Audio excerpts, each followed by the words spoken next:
Hi friends, இன்றைக்கி நம்ம லுக்கிசம் மான்ஹா தான் பார்க்க போகிறோம். மறந்துடாமல் லைக் அண்ட் சப்ஸ்கிரைப் பண்ணிடுங்க. இந்த எபிசோடோட மொதல் 5 நிமிஷம் கொஞ்சம் போரிங்காக தான் போகிற மாதிரி இருக்கும். அதை ஸ்கிப் பண்ணிட்டீங்கனாலும் கதையில் எந்த ஒரு வித்தியாசமும் இருக்காது. ஸோ ஜஸ்ட் ஸ்டோரி மட்டும் ஃபாலோ பண்ண போதும்னு நினைக்கிறவங்க மொதல் 5 மினிட்ஸை மட்டும் ஸ்கிப் பண்ணிக்கோங்க. இந்த சாப்டரோட ஸ்டார்டிங்கில் இன்றைக்கி காலையில் ஸ்கூலில் தான் காட்டுறாங்க. அந்த ஜீஹோ பையன் ஏற்கனவே ஒரு தடவை ஸ்கேம் ஆகிருப்பான் ஷூ வாங்குறதுக்காக. 2வது தடவை ஒரு ஆன்லைன் கேம்பிளிங்கில் இவனை ஏமாற்றிருப்பாங்க. இது இவனோட புது லைஃப். பட் ஸ்டில் இந்த மெட்டீரியலிஸ்டிக் லைஃப் மேலே இருக்க மோகம் இன்னும் அவனுக்கு போகலை. ஒரு புது லிமிடெட் எடிஷன் பேக் வாங்கி அவன் ஃப்ரெண்ட்ஸ் கிட்டலாம் செம்மையாக ஷீன் போடுறான். இப்போ என்கிட்ட நிறையா பிராண்டட் ஐட்டம்ஸ் இருக்குது. அண்ட் டேனியலோட ஜேயோட ஃப்ரெண்டு எல்லோரும் என்ன ஸ்பெஷலாக பார்க்க போகிறாங்கன்னு நினைக்கிறான். அதே மாதிரி பொண்ணுங்கள்லாம் அவனை பற்றி பேசுகிற மாதிரி இருக்குது. பட் அவங்க பின்னாடி இருக்க டேனியல் அண்ட் ஜேயோவை பற்றி தான் பேசுகிறாங்க. இவனுக்கு செம்ம பொறாமையாக இருக்குது. எப்படி ஏன் இப்படிலாம் நடக்குது? இந்த பேக்குக்காக நான் எவ்வளோ கஷ்டப்பட்டு எங்கள் வீட்டில் கெஞ்சி கேட்டு வாங்கினேன்னு தெரியுமா? ஆனாலும் இவ்வளோ ஈஸியாக அவங்களுக்கு அட்டென்ஷன் கிடச்சிருதான்னு நினைக்கிறான். அப்போ ஜே அந்த இடத்துல அவனோட பர்ஸை கீழே விட்டுட்டு ஓடிடுறான். இவனோட ஃப்ரெண்டு தான். பட் ஸ்டில் ஒரு சின்னதாக கதற விடுவோங்கிறதுக்காக அவன் பர்ஸ் எடுத்து ஒழிச்சு வைக்கிறான். அந்த பர்ஸில் இருக்க பொருள் மேலே இவனுக்கு ஆசம் இல்லை. ஜஸ்ட் இவனை கொஞ்சம் தேட விடுவோன்னு நினைக்கிறான். அடுத்த சீன்லேயே ஜே அவனுக்கு நிறைய ஸ்நாக்ஸ்லாம் வாங்கி கொடுக்குறான். ஊமா பாஷையில் ஏதோ சைகை காமிக்கிறதுக்கு டேனியல் அவனுக்கு டிரான்ஸ்லேட்டராகவே மாறிட்டான். அதாவது ஜேக்கு என்ன சொல்கிறான்னா, நீ ஒன்றும் கவலைப்படாத, இன்னும் எவ்வளோ வேணுமோ அவ்வளோ சாப்பிடுன்னு சொல்கிறான்ப்பா அப்படின்னு. இவனுக்கு கில்ட்டியாக ஃபீல் ஆயிடுச்சு. இருந்தாலும் பணம் கொடுக்குற சுச்சுவேஷன் வரப்போ அசால்ட்டாக இவன் ஃபோனில் இருந்து ஜிபே பண்ணிடுறான். இந்த ஸ்டூப்பிட் டெக்னாலஜி இருக்குல்ல, இதை பற்றி நான் யோசிக்கவே இல்லை. இவன் பார்த்தோன்னு உட்காந்து அப்படி அந்த பர்ஸில் என்ன தான் இருக்குன்னு தேடுறப்ப, ஓகே நாய்க்குட்டி பிக்சர் இருக்குது, காஃபி ஷாப்பில் ஃப்ரீயாக அக்சஸ் கார்டு இருக்குது. ஒரு நிமிஷம் தானே செக்கா? அவன் பர்ஸில் $1,00,000 செக் இருக்குது. நிஜமாவே ஒரு ஹை ஸ்கூலர்கிட்ட இப்படி ஒன்று இருக்குமா? எப்படி இதுக்கு வாய்ப்பே இல்லைன்னு நினைக்கிறான். ஐயோ, இதை கொடுக்காம போயிட்டோன்னா இவன் பெரிய பிரச்சனையில் மாட்டிப்பான். நம்ம கொடுத்தோன்னா இவனை அலைய விட தான் ட்ரை பண்ணோங்கிறதையும் கண்டுபிடிச்சிருவான். நம்மளால் இவனுக்கு எந்த பிரச்சனையும் வந்துடக்கூடாது அப்படின்னு ஜீஹோ எப்படியாவது மறைமுகமாக அவனோட பர்ஸில் இருந்து பிட் பாக்கெட் அடிக்கிற மாதிரி பர்ஸ் அவன்கிட்டயே வைக்கணும்னு நினைக்கிறான். இவன் சிம்பிளாக போய் கீழே கடந்துச்சுன்னு எடுத்து கொடுத்துருக்கலாம். ஆனால் இந்த ஐடியா இவன் மரமண்டிக்கு தோணலை. சரி, வந்தால் யார்ட்டையும் பேச மாட்டான், அமைதியான பையன். ஸோ சைலண்ட்டாக வச்சிடலான்னு நினைக்கிறப்ப ஜஸ்ட் அவனை சுற்றி ஈ பறந்ததுக்கே அந்த ஈக்கு பெரிய அட்வான்ஸ்டு ஃபைட்டிங் மூவ்ஸ்லாம் யூஸ் பண்ணி ஈயை கொள்கிறான். இவன் ரிஃப்ளெக்ஷனாக ஸ்பைடர்மேன் மாதிரி இருக்குன்னு நம்மால் செம்மையாக பீதியில் இருக்கான். சத்தியமாக முடியாது. ஆனால் இவனுக்கு பூச்சினா பயம். இதுக்கு தான் இவ்வளோ அலிம்பு பண்ணியிருக்கான். சரி, ஸ்கூல் பேக்கில் வச்சிடலாம் ட்ரை பண்ணுறப்ப அவன் ஸ்கூல் பேக்கே ஃபிங்கர் பிரிண்ட் வச்சா தான் ஓப்பன் ஆகுற மாதிரி அட்வான்ஸ்டு சிஸ்டம் செட் பண்ணி வச்சுருக்கான். பேசாமல் வீட்டுக்கு போகிற வழியில் எப்படியாவது வச்சிடலான்னு நினைக்கிறான். இவன் ஸ்கூலுக்கு பின்னாடி மறைச்சி வச்சிருக்க சூப்பர் பைக் எடுத்துகிட்டு செம்ம ஸ்பீடில் கிளம்பிட்டான். சரி, சொதப்பிட்டோம், நாளைக்கு பேசாமல் அவன் டெஸ்க்லேயே வச்சுருவான், வேறு வழியே இல்லைன்னு நினைக்கிறப்ப இவன் கிட்ட கேம்பிளிங்காக பணம் பிடுங்கிட்டு போகிற புள்ளி பசங்க இவனை ரோட்டில் வழிமறிக்கிறாங்க. மறுபடியும் பணம் தானே கேட்பானுங்கன்னு இவன் எடுத்து கொடுக்கலான்னு நினைக்கிறப்ப அவனுங்க இந்த தடவை இவன் பேக்குக்காக வந்திருக்காங்க. லிமிட்டெட் எடிஷன் பேக்காக இது, பேசாமல் என் பேக்கை நீ வச்சுக்கோ, உன் நான் வச்சுக்கிறேன், எக்ஸ்சேஞ்ச் பண்ணிக்கலாமா அப்படின்னு அன்பாக கேட்குற மாதிரி கேட்குறானுங்க. பட் ஆக்சுவலாக அது ஒரு மிரட்டல். இவன் பேக்கெல்லாம் கொடுத்து முடிச்சதுக்கப்புறம் தான் தெரிய வருது ஜேயோட பர்ஸையும் அதுக்குள்ளே தான் வச்சுருக்கோன்னு. ஜே இப்போ பெரிய பிரச்சனையில் மாட்ட போகிறான்னு நினைக்கிறான். இவன் ஸ்ட்ரைட்டாக ஈவினிங் கன்வீனியன்ஸ் ஸ்டோரில் டேனியலை பார்க்குறான். ஏதாவது அவன் உதவி பண்ணுவான்னு அவனுக்கு தெரியும் இந்த பசங்களாம் எங்கே இருப்பாங்கன்னு. நைட் ஆனால் அங்கே இருக்கிற கிட்ஸ் பார்க்கில் தான் உட்காந்துருப்பானுங்க. இவனுக்கு 2 பேரும் நைட் டைமில் எப்படியாவது அந்த பர்ஸை பேசி வாங்கிடலான்னு நினைக்கிறானுங்க. டேய், நான் என்ன உன்கிட்ட திருடிட்டா வந்தேன், எக்ஸ்சேஞ்சு தானே பண்ணோம், அப்புறம் என்ன அப்படின்னு திமிரா பேசுகிறான் அவன். அந்த பேக்கை கொடுத்துருங்கன்னு எதிர்த்து பேச ஆரம்பிக்கிறப்ப அடுத்த செகண்ட் ஒரு ஃப்ளையிங் கிக் உள்ளது ஜீஹோக்கு. தட்டி கேட்ட டேனியலுக்கும் அடி வாங்கின ஜீஹோவை அடி வாங்கின டேனியல் தூக்கிட்டு போகிறான். டேனியல் மைண்டில் ஓடினதெல்லாம் நான் அந்த பஞ்சையும் பார்த்தேன், அந்த கிக்கையும் பார்த்தேன். என் கண்ணால் அதை தெளிவாக பார்க்க முடிஞ்சது. பட் ஒரே பிரச்சனை என்னென்னா என்னோடய பாடி ரொம்பவே ஸ்லோவாக இருந்தது. ஸோ ரியாக்ட் பண்ண முடியல என்னால். ஒரு நிமிஷம் பாடி தான் நமக்கு பிரச்சனையே இல்லையே அப்படின்னு அடுத்த செகண்டே டேனியல் அவன் ஸ்ட்ராங்கான பாடியோட அங்கே வந்து நிற்கிறான். இவன் ஒரு சண்டைக்கு ரெடியாக போயிருக்கான். ஆனால் இவனுக்கு டேனியல் முகத்தை பார்த்ததுமே பயந்துட்டானுங்க. இவனோட ரெப்புடேஷன் இப்போ பீக்கில் இருக்குது. அதோட இவன் வாஸ்கோட ஃப்ரெண்டுன்னு வேறு தெரியும். அவனுக்கு பின்னாடி ஒரு விஜிலாண்டி கேங்கே இருக்குது. எங்கே போனாலும் துரத்தி வேட்டையாடுவானுங்க. பிரச்சனையை சுமூகமாக முடிக்கலான்னு பேக் எடுத்து இவன்ட்ட கொடுத்துட்றானுங்க. இந்த பாடியால் ஈஸியாக பண்ண முடிஞ்சதை என்னோட பாடியால் சண்டை போட்டாலும் பண்ண முடியல. என்ன நினச்ச எனக்கே பேத்தட்டிக்காக இருக்குன்னு நினைக்கிறான். இவன் வருத்தப்பட்டுட்டே ஜேக்கு கிட்ட அந்த பர்ஸை கொடுக்கறதுக்கு கிளம்புறான். ஜேயோட அப்பார்ட்மெண்ட்டில் இருந்து டேனியலோட மாடலாக நடித்த அந்த பொண்ணு ஜாய், அவள் ஓப்பன் பண்ணுறா டோரை. இவனுக்கு 2 பேரும் சிஸ்டர்ஸ் அண்ட் பிரதர்ஸ் போல். இதுவே இப்போ தான் அவனுக்கு தெரியுது. அவன் பர்ஸை வேற காணப்பா, அதை தேடுறதுக்கு தான் என்ன கூப்பிட்ருக்கான் இப்படிலாம் அந்த பொண்ணு சொல்கிறப்ப இவன் டேனியலை பேசவே விடலை. பேசாமல் பர்ஸை இங்கேயே போட்டு இங்கே தான் இருந்துச்சு, நாங்கள் கண்டுபிடிச்சிட்டோன்னு சொல்லி எப்படியாவது ஓட்டிடலாண்டா அப்படின்னு டேனியலையும் ஒத்துக்க வைக்கிறான் இவன். அடுத்த சீன்லேயே ஒரு ரூம்குள்ளே தேடலாம் அப்படின்னு இவன் உள்ளே போனால் அந்த இடத்துல 4 சின்ன பப்பீஸ் இவனை பார்த்து செம்மையாக குலைக்குது. இவன் ஏதோ அந்த பப்பீஸ் கூட ஒரு மான்ஸ்டர் கூட சண்டை போடுற மாதிரிலாம் ரியாக்ஷன் கொடுத்து அதை தோக்கடிச்சு அந்த பர்ஸை வேற அங்கே போட்டிருக்கான். ஆனால் பின்னாடி அந்த பப்பீஸோட அம்மா டாகியும் வந்து நிற்கிது. ஏன்டா இது என்ன அந்த காலத்து கோட்டையாடா, ஒவ்வொரு லெவலுக்கும் ஒவ்வொரு கேப்பை வச்சுருக்கீங்களாடா, எங்கே பார்த்தாலும் ட்ராப்பு அப்படின்னு செம்ம ஷாக்கில் இருக்கான். அதுக்கப்புறம் அவனை காட்டவே இல்லை. ஜே வீட்டுக்கு வந்துட்டான். டேனியலை பார்த்ததுமே வீட்டை போய் க்ளீன் பண்ணுறான். தூசியாக இருக்கே, ஃப்ரெண்ட்ஸ் வராங்கன்னு தெரியாமல் போச்சுங்கிற மாதிரி ரியாக்ஷன் கொடுக்குறான். அந்த இடத்துல ஒரு டிராகன் பால் ஜி ரெஃபரன்ஸு. நம்மால் ஜீஹோ நாயோடலாம் சண்டை போட்டுட்டு டிராகன் பால் ஜியில் வர கேரக்டர் மாதிரியே வெளியே வரான். வெஜிட்டா நீங்களா? ஒரு நிமிஷம் இரு, அது நம்ம ஜீஹோப்பா, உனக்கு என்னடா ஆச்சு அப்படின்னு இவனுக்கு ஷாக்கிங்காக பார்க்குறப்ப அவன் வரும்போது கையில் ஒரு பையோட வந்திருக்கான். இந்த கை ஃபுல்லாக இதே மாதிரியே பல செக் இருக்குது. என்னடா இது, செக்கை இப்படி வச்சுருக்கானுங்க புக்கு மாதிரி, என்ன இடம் தான் இதுன்னு நினைக்கிறப்ப டேனியல் பார்க்க அந்த செக்கை கையில் எடுத்தால் தான் தெரியுது அது ஜஸ்ட் ஒரு எடிட்டிங். டேனியல் ஒரு கடைக்கு மாடலாக ஒர்க் பண்ணியிருப்பான். அந்த கடையோட அட்வர்டைஸ்மெண்ட் கார்டு தான் இது. இவனுக்கு இதை பிரிண்ட் பண்ணி கீழே போட்டு போயிடுவானுங்க. மக்கள் ஏதாவது ஒரு செக்குன்னு நினச்சி கையில் எடுத்து பார்க்குறப்ப பின்னாடி டேனியலோட மாடல் ஃபோட்டோவோட அந்த கடையோட லோகோ இருக்கும். இப்படி ஒரு மார்க்கெட்டிங் ஸ்ட்ராட்டஜி. இதை உண்மையான செக்குன்னு திருப்பி பார்க்காமே இதை இவ்வளோ பெரிய போராட்டத்தில் சிக்கி இந்த நிலமையில் இருக்கான். தெரிஞ்சு அடுத்த நிமிஷமே இவன் மயங்கி விழுந்துட்டான். அடுத்த நாள் காலையிலே வாஸ்கோவும் டேனியலும் ரன்னிங் போகிறது தான் காட்டுறாங்க. வாஸ்கோ இப்போ அவனோட ட்ரைனிங்கை 2 மடங்காக்கிட்டான். ஆனால் டேனியல் 3 மாதமாகியும் விட்டு கொடுக்காம அவன் கூடயே கண்டினியூ பண்ணுறான். இவன் டெடிக்கேஷனை பார்த்து இவனை எப்படி பாராட்டனே வாஸ்கோவுக்கு தெரியல. இருந்தாலும் அவனுக்கு ஒரு சந்தேகம், 3 மாதமாக என் கூடயே ட்ரைனிங் எடுக்கிறான், எப்படி 1 கிலோ கூட வெயிட் குறையல? இதை கண்டுபிடிக்காமல் விடக்கூடாதுன்னு ஒரு வில்லன் மாதிரி யோசிக்கிறான். அடுத்த நாள்ல இருந்தே இவன் ஒரு ஸ்பை மாதிரி டேனியல் பின்னாடியே ஒட்டிட்டு வர ஆரம்பிக்கிறான். டேனியலோட பார்ட் டைம் ஜாபில் இவனும் போய் சேர்றான். டெம்பரவரியாக தான் இது. ஒரு கஸ்டமர் வந்து டேனியலில் எகிர்றான். டேய் இது சூடாகவே இல்லை, இதை சூடு பண்ணி தருவீங்களா மாட்டிங்களான்னு. டேனியல் அவன்கிட்ட கெஞ்சிக்கிட்டு இருக்கிறப்ப நம்மால் குறுக்க வந்து ஸ்ட்ரெயிட் ஃபார்வர்டாச்சே, நீயே சூடு பண்ணிக்கடான்னு மூஞ்சில் அடித்த மாதிரி சொல்கிறான். டேய் கஸ்டமர்கிட்ட இப்படி தான் பேசுவியா அப்படின்னு அவன் சண்டை போட வர்றப்ப வாஸ்கோ கையில் இருக்க டேட்டூவை இவன் பார்க்குறான். கையில் இருக்க டேட்டூ ஒரு கேங்ஸ்டர் மாதிரி இருக்குது. நானே சூடு பண்ணி சாப்பிட்டுக்கிறேன்னு அப்படின்ட்டு அந்த இடத்துலேருந்து கிளம்பிட்டான். டேனியல் ஆள் இல்லாத டைமில் கூட அந்த கடையில் ஃப்ரீயாக இருக்கிறப்ப புஷ்அப் பண்ணுறான். இவன் இவ்வளோ சின்சியராக இருக்கான், பின்ன ஏன் 1 கிலோ கூட வெயிட்டு குறையலன்னு இவனுக்கு புரியவே இல்லை. பட் நம்ம ஆள் சரி ஒர்க் அவுட் பண்ணியாச்சு, ஆளுங்க வேற வரல, டயர்டாக இருக்குது, நான் போய் சாப்பிட்றேன் அப்படின்னு ஒரு குவியெல்லாம் இருக்கிற ஜங்க் ஃபுட் எடுத்து தின்னுக்கிட்டு இருக்கான். வாஸ்கோ நீயும் எடுத்து சாப்பிடுப்பா, நல்லா இருக்கும்னு வேற கூப்பிட்றான் இவனையும். கடை ஓனர் கொஞ்சம் நல்ல மனுஷன் தான். எக்ஸ்பிரி ஆகி வேஸ்ட் ஆக போகிற ஃபுட்டெல்லாம் ஒர்க்கர்ஸுக்கு கொடுத்துருக்கான். அதனால் அவங்க எவ்வளோ வேணால் இதை சாப்பிட்டுக்கலாம். அதோட ஒரு சின்ன ஃப்ளாஷ்பேக் காட்டுறாங்க. டேனியலோட அம்மா ஏழை தான், ஆனால் அவங்க எப்பயுமே அவங்க பையனை பட்னியாக இருக்க விட்டதில்லை. சாப்டரோட ஸ்டார்டிங்கில் டேனியல் பார்க்க அவங்க அம்மா கிட்டே எரிஞ்சு விழுந்திருப்பான். நீங்கள் நூடுல்ஸில் முட்டை போட்டு கொடுக்குறதால தான் நான் இப்படி குண்டாக இருக்கிறேன்னு. நிஜமாவே அது உண்மைதான் போல. சாப்பாடு போட்டவனை இப்படி ஆக்கியிருக்காங்க. வாஸ்கோ செம்ம கடுப்பாயிட்டான். டேய் டேனியல், உன் பிரச்சனை என்னன்னு கண்டுபிடிச்சிட்டேன்டா. எக்ஸசைஸ்லாம் உனக்கு பிரச்சனையே இல்லை, நீ சாப்பிட்றது தான் இப்போ பிரச்சனை. இன்னையிலேருந்து நீ டயட்டை ஃபாலோ பண்ணணும்னு இவன் ஸ்ட்ரிக்டாக ஆரம்பிக்கிறான். இவனால் கண்ட்ரோல் பண்ணவே முடியல. எவ்வளோ சாப்பிட்டாலும் எவ்வளோ சாப்பிடாம இருந்தாலும் அவன் புது பாடியில் ஷேப் மாறவே இல்லைங்கிறத நோட்டீஸ் பண்ணுறான். ஸோ அந்த குண்டு பாடியில் சாப்பிடாம 2 பெரிய பாடியில் அவனால் எவ்வளோ முடியுதோ அவ்வளோத்தான் சாப்பிட்டுக்கிறான். இப்படியாவது நம்ம ஆசையை தீர்த்துக்கணும்னு தான். அடுத்த நாள்லேருந்து டயட் இருந்ததால் இவனுக்கு எனர்ஜியே இல்லை. இவனால் வழக்கம் போல் ஓட முடியல. ஸ்டில் இப்போதைக்கு எனர்ஜிக்காக சேவ் பண்ணி வச்சுருந்த இந்த வாழைப்பழத்தையாவது சாப்பிட்லான்னு பார்த்தா அதை பிடுங்கி வாஸ்கோ சாப்பிட்றான். டே நான் சொன்ன டயட்டை ஃபாலோ பண்ண முடிட்டுன்னு. அந்த டைமில் டேனியலோட மைண்டுக்குள்ளே அவனோட லிமிட் மொத்தமாக உடஞ்சிருச்சு. நம்மால் செம்ம கடுப்பாயி யார் எது எதிரில் இருக்குன்னு கூட பார்க்காம டே வாஸ்கோ மரியாதையாக என் வாழைப்பழத்தை கூடுறா அப்படின்னு செம்ம ஸ்பீடாக வந்து அவனுக்கு ஒரு பஞ்ச் வைக்கிறான். ஆர்டிஸ்ட்டுக்கு கீழே நியூட்டன் லாவெல்லாம் எழுதியிருக்காரு ஸ்பீட் இன்ட்டு வெலாசிட்டின்னு என்னத்தையும். அந்த பஞ்சை பிளாக் பண்ணியுமே அதோட ஃபோர்ஸ் அவனால் உணர முடியுது. வாஸ்கோ ஒரு ஃபைட்டிங் ஸ்டான்ஸில் நின்னா டேனியலும் ஆப்போசிட்டில் அவனும் அழுதுகிட்டே ஃபைட்டிங் ஸ்டான்ஸில் நிற்கிறான். இவ்வளவும் ஒரு வாழைப்பழத்துக்காக. ஸ்டில் வாஸ்கோ அவனை நாக் அவுட் பண்ணிடுறான். அப்போது டேனியல் அவன் ஒரிஜினல் பாடியில் எந்திரிச்சு இவனை தேடி ஸ்ட்ரீட்டுக்கு வர்றப்ப வாஸ்கோ அவன் வாயில் வானப்பழத்தை தெரிச்சு எழுப்பிடுறான். அப்போ நடு ரோட்டில் மயங்கி விழுந்த டேனியலோட பாடியை ஒரு பொண்ணு எழுப்பி விட்டு ஹெல்ப் பண்ணுவாள். இதுக்கு முன்னாடி அந்த பொண்ணை எல்லாருமே அவள் அப்பியரன்ஸில் அழகாக இல்லைன்னு சொல்லி நிறையவே புள்ளி பண்ணியிருப்பாங்க. அதனால நம்ம தொட்டுட்டோம், இவனும் நம்மளை புள்ளி பண்ண போகிறான்னு நினச்சி இவன் பயந்தா இவன் அப்படியே ஆப்போசிட்டாக நல்ல விதமாக நடந்துக்கிறான். ஸோ இவன் மேலே ஒரு இன்ட்ரெஸ்ட் வந்துடும், இவளுக்கு ஒரு ஃபேனாகவே மாறிட்டா. இது ஒரு சின்ன ஃபில்லர் எபிசோட் மாதிரி கொண்டு போயிருப்பாங்க. ஆனால் இம்பார்ட்டண்ட்டான விஷயம் என்னென்னா டேனியலுக்கு 2 பாடி இருக்குன்னு தெரிஞ்சவங்கள இவளும் ஒருத்தி.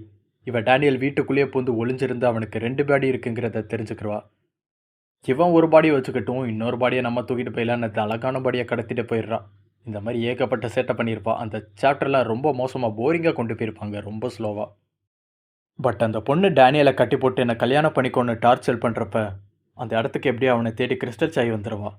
அந்த இன்ஃபர்மேஷன் கண் பார்க்குக்கும் போது அவன் தனியாக போயிருக்காளே ஒன்றும் பிரச்சனை இல்லையான்னு அவன் கிட்ட மற்றவங்க கேட்குறப்ப அதெல்லாம் ஒன்றும் பிரச்சனை இல்லை, அவளால் அவளை பார்த்துக்க முடியும்னு கண் சொல்கிறான். அதே டைமில் இவன் செம்மையாக கிக் பாக்ஸிங் ஸ்டைலில் சூப்பராக சண்டை போட்டு அந்த ஸ்டாக்கருக்கு இவன் டஃப் கொடுக்குறா. இந்த இடத்துல தான் டேனியலுக்கும் கிறிஸ்டல் சாய்க்கும் ஒரு சின்ன அண்டர்ஸ்டாண்டிங் வருது. இவன் ரொம்பவே சுயநலமான ஆள்னு இவன் நினச்சிருப்பா. பட் இந்த இடத்துல டேனியல் அவளுக்கு விலைமிந்திய டீயெல்லாம் இவன் வாங்கியிருப்பான். நம்ம நினச்ச அளவுக்கு இவன் மோசமானவன் இல்லை போலன்னு இவன் நினைக்கிறான். இதெல்லாம் முடிஞ்ச அந்த பொண்ணை அரெஸ்ட் பண்ணி கூட்டு போகிறப்ப அவள் ஒரு பைத்தியக்காரி மாதிரி அவனுக்கு 2 பாடி இருக்குது, டேனியலுக்கு 2 பாடி இருக்குன்னு கத்திக்கிட்டே போகிறான். சுற்றி இருக்கவங்களாம் இவன் முழுசாக பைத்தியமாகவே மாறிட்டா போலன்னு அதை பற்றி கண்டுக்கவே இல்லை. டேனியல் ரொம்பவே ஃப்ரீயாக இருக்கான். அப்படி தான், யாரும் நம்பாதீங்க, இதெல்லாம் போய் நம்புவாங்களா அப்படின்னு. எப்படி சொன்னால் எவன் தான் நம்புவான்னு இருக்கான்.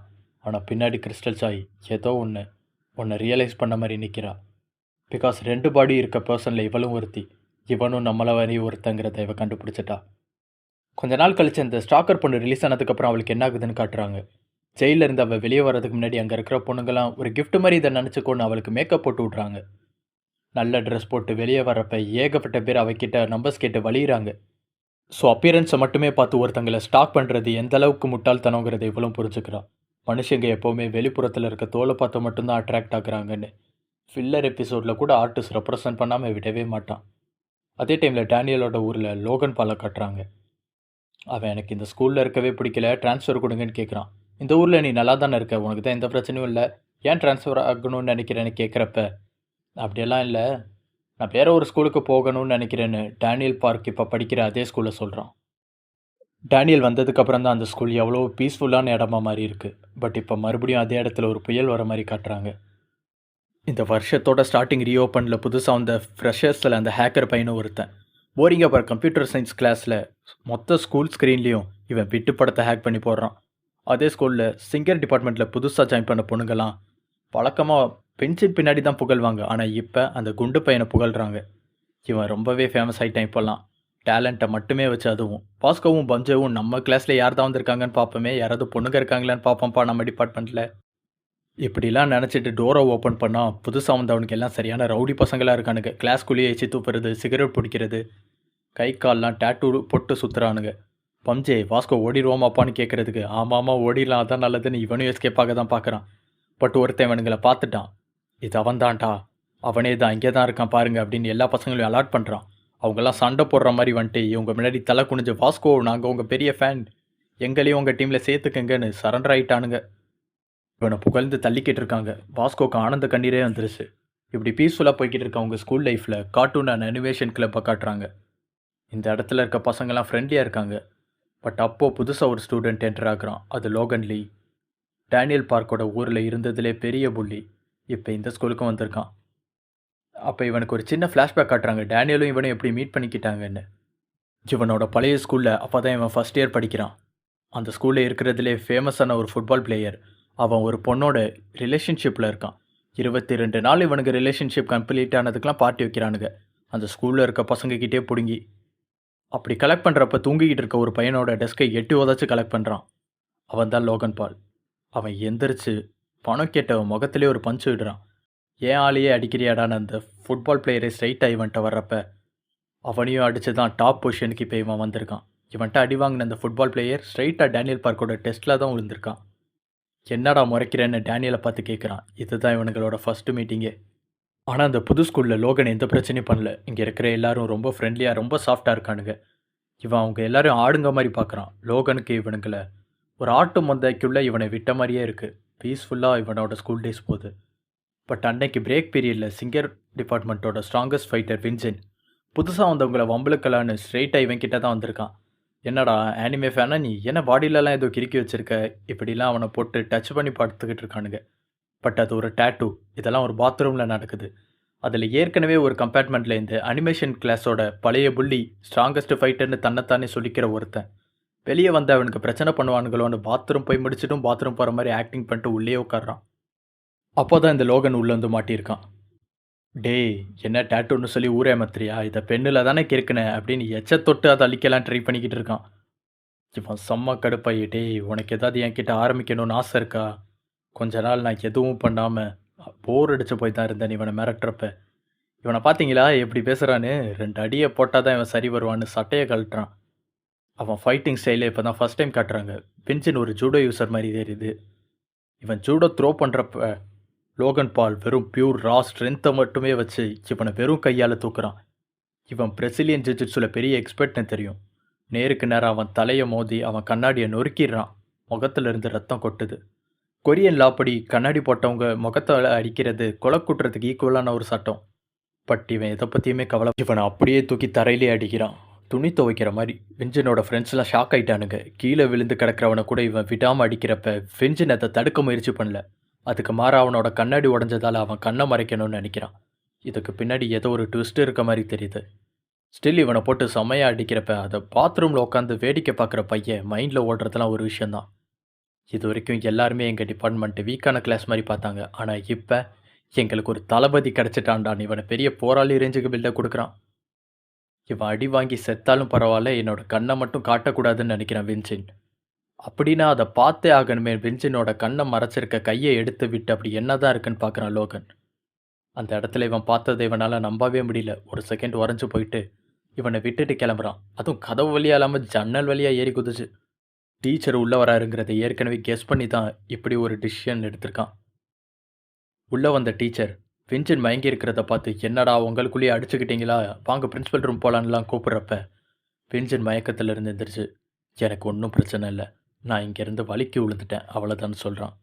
பாத்ரூமில் எட்டி பார்த்த அந்த பையன் இவனுக்கு ஃபேனாகவே மாறிட்டான். எப்படியாவது இவன் கூட ஃப்ரெண்ட் ஆகணும்னு நிறைய விஷயங்கள் ட்ரை பண்ணுறான். பட் இவனுக்கு அரை தான் உழுது. பட் ஸ்டில் இவன் ஒருத்த மட்டும் லோகன் பாலோட கண்ணுக்கு ஆடு மாதிரி தெரியல, மனுஷன் மாதிரி தெரிகிறான். இவன் எப்படியாவது ஒரு சண்டையில் இறக்கே ஆகணும்னு இவன் ட்ரை பண்ணுறான். ஸோ கேன்டீனில் மீராவும் ஜாக்லியும் வரதை பார்க்குறான். ஜாக்லி எவ்வளோ கோவக்காரன்னு இவனுக்கு தெரியும். ஸோ வேணும்னே அவன் பிளேட்டை தட்டி விட்டுறான். அதில் இருக்க ஃபுட் லோகன் பாலோட ஷர்ட்டில் கொட்டினதும் இவன் நார்மலான ஒரு பர்சன் மாதிரி தொடச்சி விட்டு சாரி தான் கேட்குறான் முதல்ல. ஸ்டில் அவன் எரிஞ்சு விழுறதை பார்த்ததும், டேய் நான் தான் சாரி கேட்டேன்ல, இப்போ என்ன பண்ண உனக்கு, உன் சட்டையை துவச்சா கொடுக்க முடியும்னு ஒரு செகண்ட் பழைய ஜாக்லி வந்துட்டு போகிறான். பட் பக்கத்தில் மீராவோட சவுண்டை கேட்ட உடனே அடங்கிடுறான். சாரிங்க நான் தான் தெரியாமல் பண்ணிட்டேன் அப்படின்னு பழக்கத்தை விட ரொம்ப பம்புறான். லோகன் பால் எதுவுமே பண்ணாமல் அதை நோட்டீஸ் மட்டும் பண்ணுறான். இந்த கப்பல் 2 பேரும் சாப்பிட கிளம்பிட்டானுங்க. சாப்பிட்றதுக்கு முன்னாடி ப்ரே பண்ணுறானுங்க. இவன் ஏத்துஸ்டாக இருந்தாலும் இவளுக்காக இப்படி ஆக்டிங் பண்ணிக்கிட்டு இருக்கான். அப்போ லோகன் பால் அந்த இடத்துக்கு வந்து மீராவோட தலையிலேயே சூப்பை கொட்டுறான். சாரி சாரி, நான் தான் சாரி கேட்டேன்ல, நான் வேணா உனக்கு வாஷ் பண்ணி கொடுக்கவா அப்படின்னு அவன் சொன்ன டைலாக் அப்படியே சொல்லி மார்க்கிங் பண்ணி காட்டுறான். ஒரு செகண்டில் ஜாக்லி பேய் மாதிரி ஆயிட்டான். இவனுக்குள்ளே எவ்வளோ கோவம் இருந்தாலும் முதல்ல சண்டை போடலை. மீராக்கு என்னாச்சுன்னு தான் பார்க்குறான். ஒரு பொண்ணுகிட்ட சொல்லி அவளை பாத்ரூம்க்கு கூட்டு போய் ஹெல்ப் பண்ண சொல்கிறான்.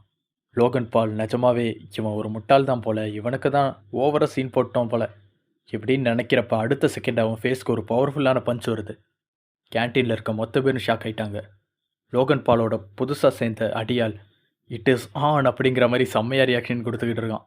என் மாஸ்டர் அவரோட டேலண்ட்டை காட்டுற நேரம் வந்துருச்சுன்னு பார்த்தா இவன் அடி வாங்கிக்கிட்டு இருக்கான் செம்மையாக. தப்பான ஆளோட மாஸ்டரை கோத்து விட்டோமோ அப்படின்னு ஒரு செகண்ட் இவன் நடுங்கிட்டு இருக்கான். லோகன் பால் ஒரு பிரசிலியன் ஜிஜிட்சு யூசர். எவ்வளோ பவர்ஃபுல்லான ஒரு பாக்ஸராக இருந்தாலும் ஒரு தடவை அவன் கையில் மாட்டிக்கிட்டா பாக்ஸிங் டெக்னிக்ஸ் எதுவுமே வேலை செய்யாது. இவனும் அதை தான் ட்ரை பண்ணுறான். க்ளோஸில் போய் அதை பிடிக்கலான்னு நினைக்கிறப்ப அவன் அசால்ட்டாக விலகிட்டு பஞ்சிங் பேக் மாதிரி இவனை ஹேண்டில் பண்ணுறான். லோகன் ஒரு கட்டத்துக்கு மேலே கடுப்பை தாங்கவே முடியலை.